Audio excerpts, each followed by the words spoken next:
Ma femme a eu un petit sourire narquois quand je lui ai demandé si elle me trompait, alors je me suis présenté à son gala avec une femme qui l'a rendu invisible. Ce n'était que le début. On dit que l'on peut tout savoir sur une personne à la façon dont elle vous sourit. Je ne le croyais pas jusqu'à la nuit où ma femme, Marine, m'a regardé droit dans les yeux avec un sourire narquois. C'était un mardi, l'une de ces soirées de printemps étrangement chaudes où le monde semble trop vivant pour cacher quoi que ce soit. Nous étions assis sur la terrasse arrière, elle sirotant un verre de pinot noir, moi essayant de trouver les mots justes qui me taraudaient l'esprit depuis des mois. Je lui ai demandé directement, « Marine, est-ce que tu vois quelqu'un d'autre ?»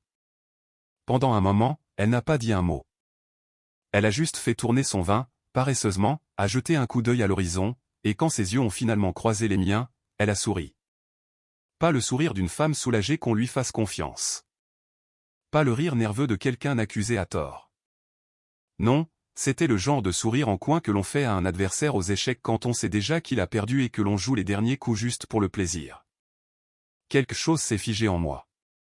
Ce n'était pas seulement de la peur ou de la tristesse. C'était de la clarté, froide et brutale.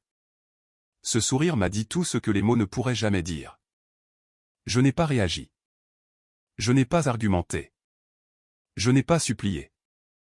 J'ai hoché la tête lentement, je me suis levé de la chaise et je suis rentré dans la maison. Pendant qu'elle restait dehors, pensant probablement avoir gagné un jeu silencieux et tordu, je me suis assis au comptoir de la cuisine et j'ai élaboré un plan. Son gala de charité annuel avait lieu dans 3 jours. C'était sa fierté et sa joie, sa chance de faire étalage de ses relations, de sa beauté, de son image soigneusement entretenue. Et elle n'avait aucune idée que j'étais sur le point de la briser sans élever la voix ni faire de scandale.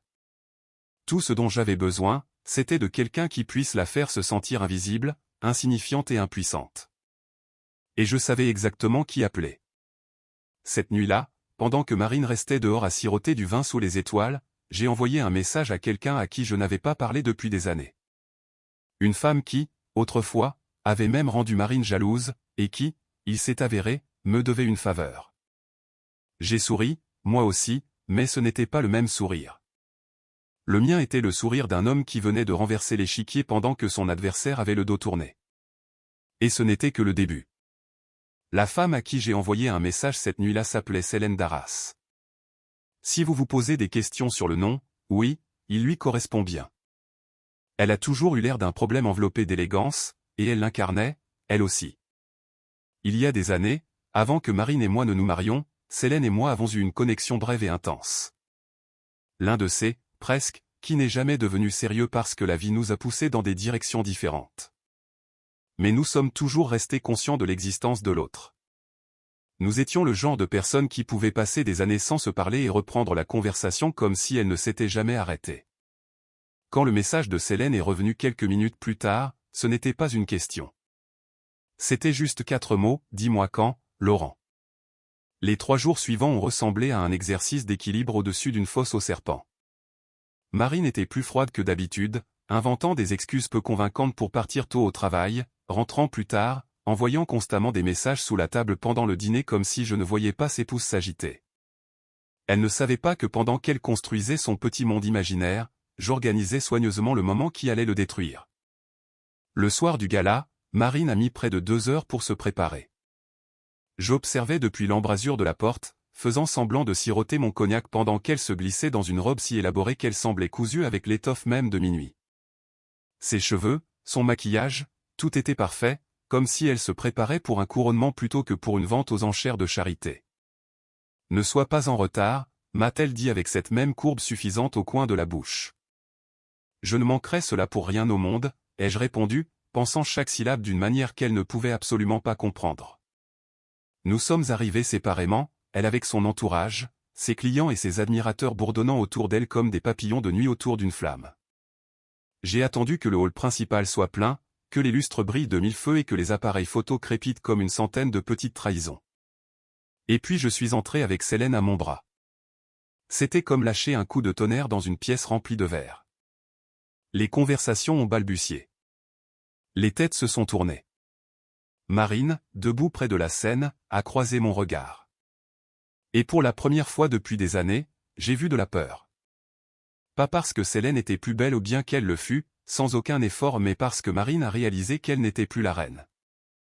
En un seul instant, elle était devenue un visage de plus dans la foule. Éclipsée et ignorée. Célène s'est penchée vers moi et a chuchoté quelque chose qui m'a fait rire assez fort pour que Marine l'entende. Bien sûr, nous avons traversé la pièce comme si elle nous appartenait. Et peu importe à quel point Marine a essayé de reprendre la vedette des rires plus forts, des sourires exagérés où elle avait déjà disparu. Et la meilleure partie? Ce n'était pas de la vengeance. Ce n'était même pas de la colère. C'était juste un message, j'ai tout vu. J'ai tout compris. Et maintenant, je m'en fichais. Mais ce n'était que le coup d'envoi. Ce que Marine ne savait pas, c'est que la véritable tempête n'avait même pas encore commencé.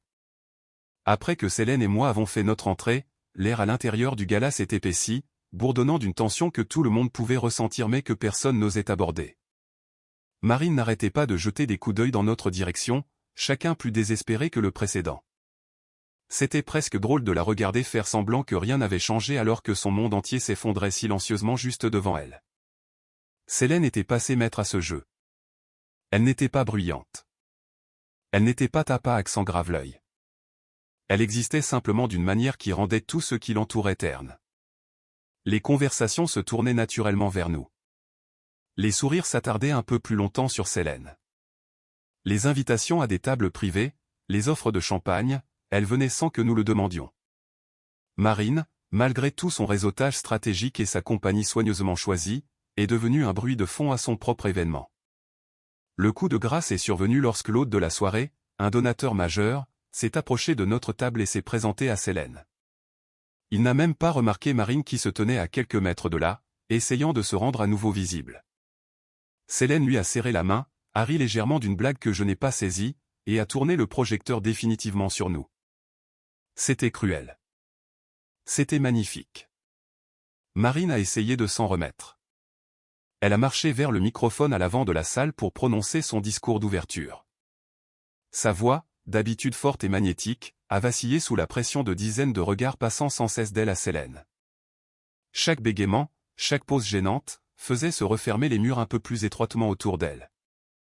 Je me tenais au fond avec Célène, une main posée nonchalamment au creux de son dos, et je regardais. Et voici le fait, ce n'était plus de la colère. C'était un pur détachement.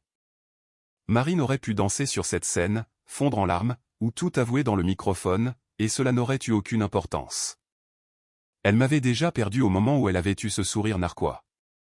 Après son discours, alors que la foule commençait à se mêler à nouveau, Marine s'est finalement approchée. Son visage était un masque tendu de rage et d'incrédulité, mais elle a gardé une voix mielleuse. C'était toujours son style, garder les couteaux cachés derrière des mots de soie. « Je vois que tu as amené une invitée » m'a-t-elle dit, ignorant totalement Célène. « Oui » ai-je souri. « Tu te souviens de Célène, n'est-ce pas » Célène a tendu la main poliment, presque d'un air moqueur. Marine ne l'a pas prise. « Tu fais un scandale » a sifflé Marine à voix basse. Je me suis penché plus près, baissant la voix pour qu'elle seule puisse m'entendre. « Non, Marine. Tu as fait le scandale au moment où tu as décidé que tu étais trop bien pour l'honnêteté. » Elle a tressailli comme si je l'avais giflée. Célène, sentant que son travail ici était terminé pour le moment, s'est excusée pour aller nous chercher des verres, me laissant seul avec Marine dans une bulle de tension assez épaisse pour s'y étouffer. « Tu vas regretter cela » a chuchoté Marine. J'ai gloussé doucement. « Je regrette déjà d'avoir gaspillé des années à faire semblant que tu étais quelqu'un que tu n'es pas. » Elle a ouvert la bouche pour répliquer, mais je ne suis pas resté pour l'entendre.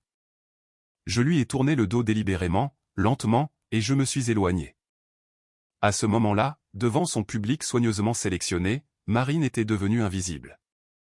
Mais ce qu'elle ne réalisait pas, c'est que la véritable destruction n'avait même pas encore commencé. Ce n'était que l'humiliation publique. Les conséquences privées? Elle l'attendait juste au coin de la rue, et elles allaient être bien pires. Le gala a fini par s'achever, mais non sans que Marine ait fait une dernière tentative pathétique pour sauver sa fierté. Alors que les invités sortaient sous la lueur dorée des lustres, elle a flotté à travers la foule, s'accrochant à chaque conversation, essayant de faire comme si elle avait encore le contrôle. Mais le changement était indéniable. Les gens ne la regardaient plus de la même manière. Certains chuchotaient quand elle passait. Certains souriaient trop poliment, de la manière dont on le fait quand on parle à quelqu'un que l'on a déjà prévu d'oublier. Son masque glissait, et chaque seconde qu'elle restait exposait davantage les fissures en dessous. Célène et moi ne sommes pas restés jusqu'à la fin. Nous n'en avions pas besoin. Le mal était fait. J'ai remercié les organisateurs, j'ai embrassé la main de Célène pour le côté théâtral, et nous sommes sortis dans la nuit comme si l'événement tout entier avait été mis en scène uniquement pour notre bénéfice. Mais le vrai jeu a commencé le lendemain matin. J'avais passé les semaines précédant le gala à rassembler bien plus que du courage. Grâce à un détective privé, un homme si discret qu'il faisait passer les fantômes pour des êtres maladroits, j'avais collecté des choses dont Marine n'aurait jamais imaginé qu'elles verraient le jour. Des dossiers financiers, des comptes bancaires secrets, des messages qu'elle croyait effacés, des réservations d'hôtels qui ne correspondaient pas à ses faux voyages d'affaires, des photos, des vidéos, tout. Au moment où Marine s'est réveillée ce matin-là, soignant ce que j'espérais être une gueule de bois écrasante de honte et de confusion, mon mouvement suivant était déjà en marche. Une livraison est arrivée à notre maison juste après 10 heures du matin. Une élégante enveloppe blanche posée soigneusement sur le pas de sa porte. À l'intérieur se trouvait une seule clé USB. Pas de mots, pas de menaces, juste des preuves froides et indiscutables. Je n'étais pas à la maison quand elle l'a trouvée. J'avais fait un seul sac et m'étais enregistré dans un hôtel de charme en centre-ville. Je n'avais pas besoin de voir sa réaction en personne. Je pouvais l'imaginer avec suffisamment de vivacité, la couleur disparaissant de son visage, le défilement frénétique des fichiers, la réalisation écœurante qu'elle n'était plus la marionnettiste. Elle était la marionnette, et c'était moi qui coupais ses fils. Vers midi, mon téléphone a explosé d'appels. Le numéro de Marine encore et encore, puis celui de sa sœur, puis celui d'un de nos amis communs. Je n'ai répondu à aucun d'eux. Je les ai laissés sonner dans le vide. À la place, j'ai commandé le service d'étage, j'ai ouvert la fenêtre pour laisser entrer le bruit de la ville et j'ai pris mon temps pour savourer le calme. Ce n'était pas du bonheur, pas exactement. C'était quelque chose de plus rare, de plus pur, la liberté. Plus tard dans l'après-midi, mon avocat a confirmé que Marine avait reçu les papiers du divorce. Préemballés, hermétiques, indéniables. Grâce aux preuves, elle ne repartirait pas avec la moitié de ce à quoi elle s'attendait. Elle ne repartirait même pas avec la maison. Elle ne repartirait pas non plus avec sa réputation immaculée, car dans les cercles qui comptaient, la vérité commençait à circuler. Mais le coup de grâce, celui qui allait tout rendre réel, attendait encore. Et j'allais le livrer en personne. Pas avec de la colère, pas avec de la violence, pas même avec des mots élevés, juste avec ce genre de calme brutal qu'il avait fait me regarder avec ce sourire narquois en premier lieu.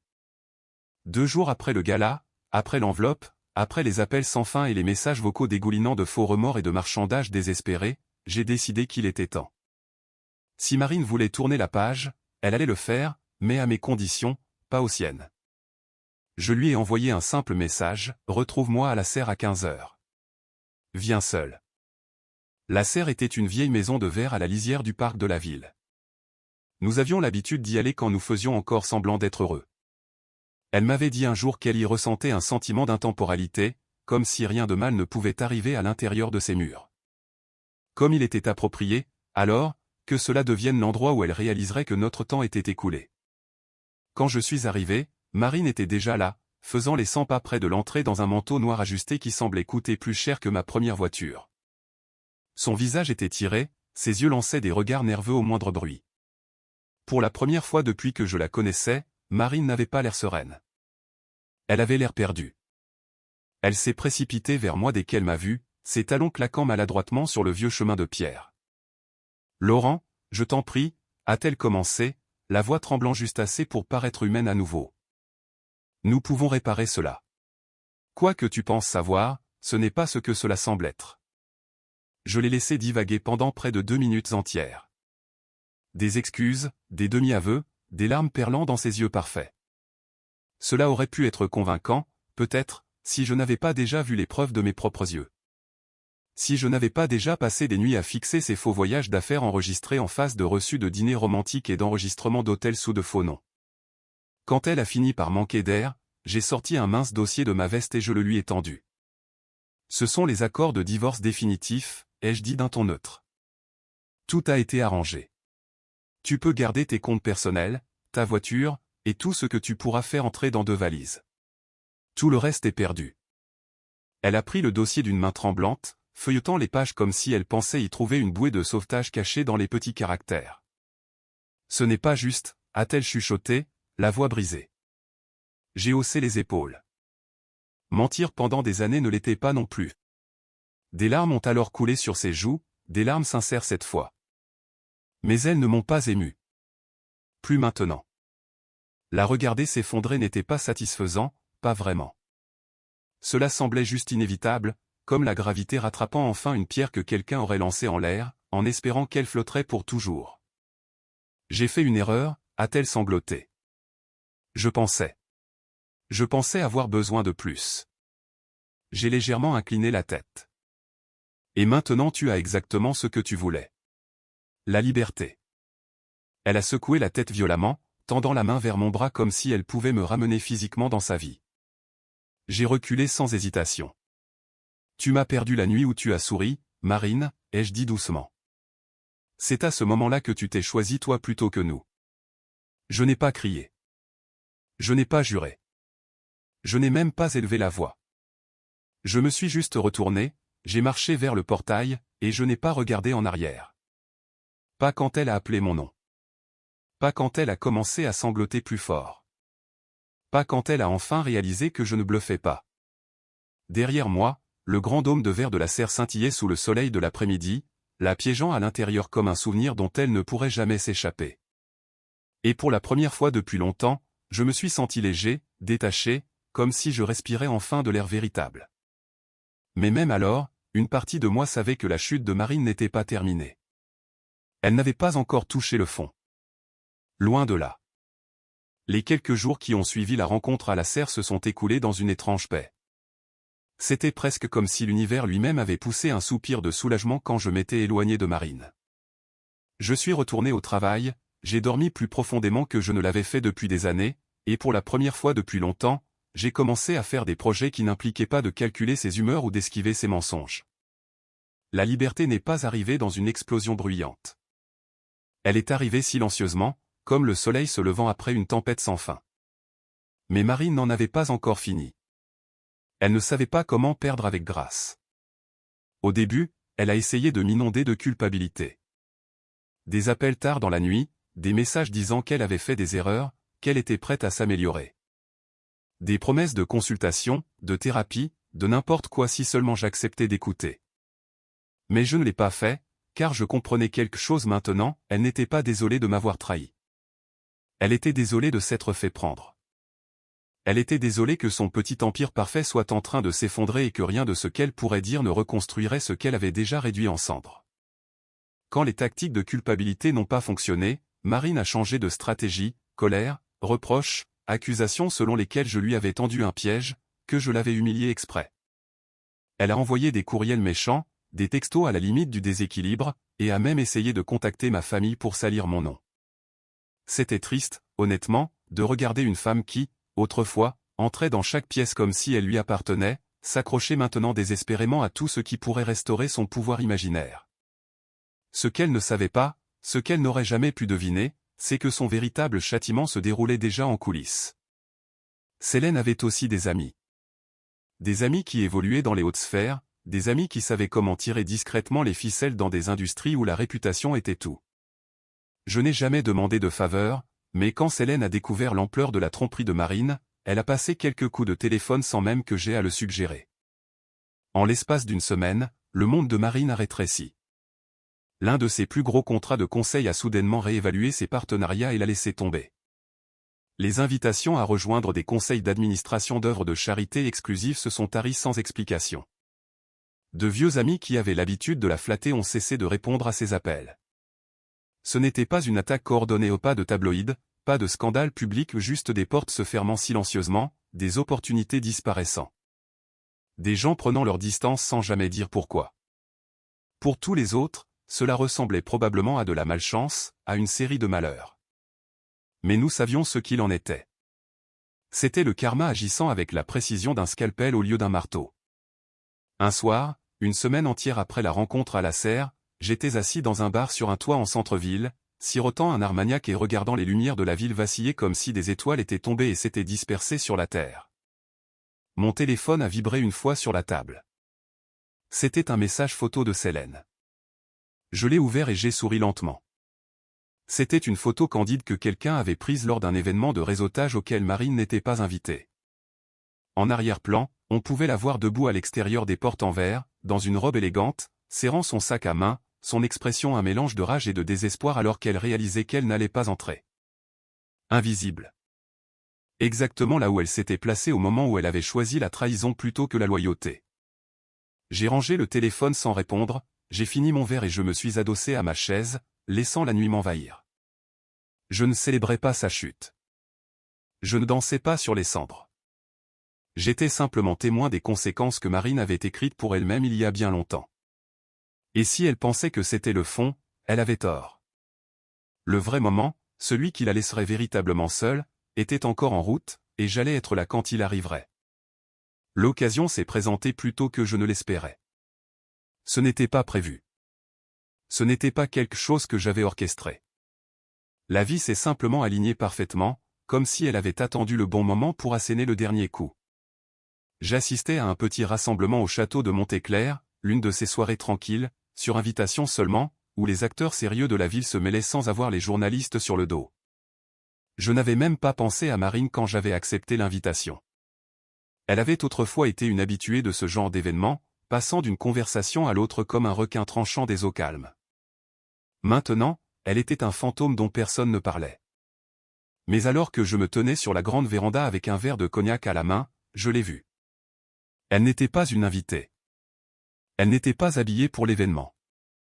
Elle se tenait près du voiturier à l'extérieur des grilles, se disputant à voix basse avec un homme que j'ai reconnu, l'un des cadres mineurs qui avait l'habitude de se plier en quatre pour gagner ses faveurs. Marine avait l'air différente maintenant au plus mince, son maquillage juste un peu moins soigné. L'inclinaison fière de ses épaules s'était affaissée en quelque chose de plus petit, de plus crispé. Elle m'a repéré avant que je ne puisse détourner le regard, et elle est venue droit sur moi.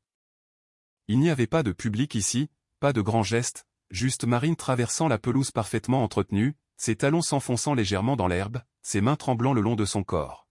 « Laurent » a-t-elle dit en s'arrêtant à quelques mètres. « S'il te plaît. » Sa voix s'est tellement brisée sur ce mot que je l'ai à peine reconnu. Pendant une brève seconde, je me suis souvenu de la femme que j'avais autrefois aimée. L'ambition dans ses yeux, les rires que nous partagions. Mais la mémoire est une chose dangereuse. Elle peut vous faire oublier les bords tranchants sur lesquels vous avez saigné. Tu n'as pas ta place ici, ai-je dit d'un ton égal. Pas cruel, pas fort, juste la vérité. Je sais, a-t-elle chuchoté. Mais je ne sais pas où aller d'autre. Cela m'a frappé plus fort que je ne voulais l'admettre. Pas par pitié, pas parce que je l'aimais encore, mais parce que cela confirmait ce que j'avais toujours soupçonné, Marine ne s'était jamais construit de vie. Elle avait construit une performance.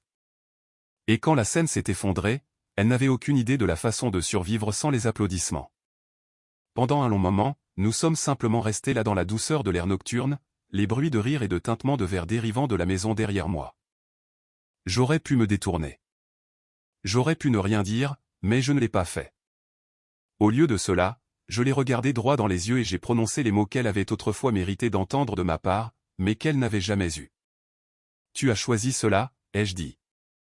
Chaque mensonge, chaque trahison, chaque fois que tu as pensé que tu étais plus intelligente que tous les autres. Tu as tout choisi. Elle a essayé de parler, mais j'ai levé une main et je l'ai arrêtée. Je ne suis pas ici pour te détester, Marine. Je ne suis pas ici pour te faire du mal. Je suis ici pour te laisser partir. Son visage s'est décomposé, pas dramatiquement, pas comme dans les films, mais silencieusement.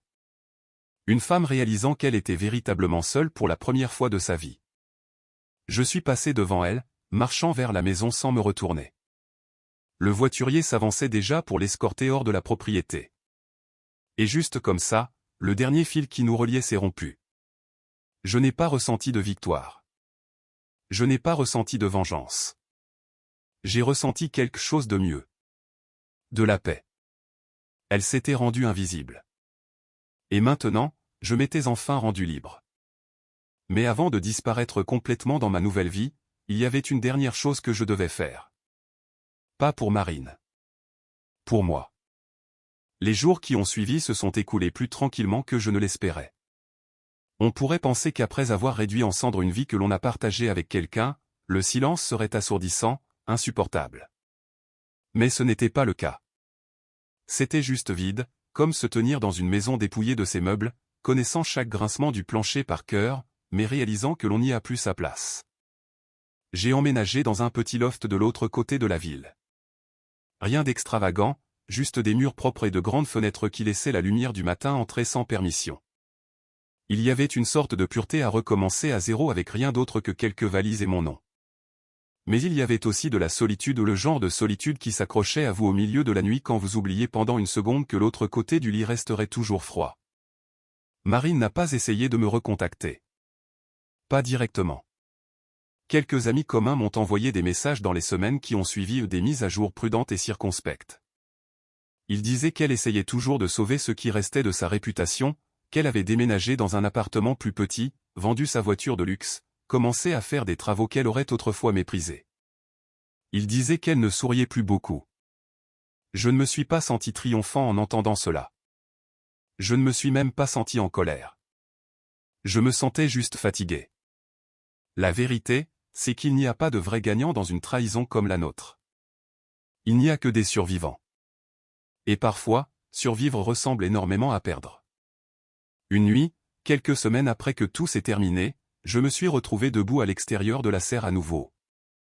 Je ne l'avais pas prévu. Je conduisais simplement et, d'une manière ou d'une autre, j'ai atterri là, fixant le grand dôme de verre qui reflétait les étoiles. J'ai repensé à toutes les choses dont nous avions rêvé autrefois.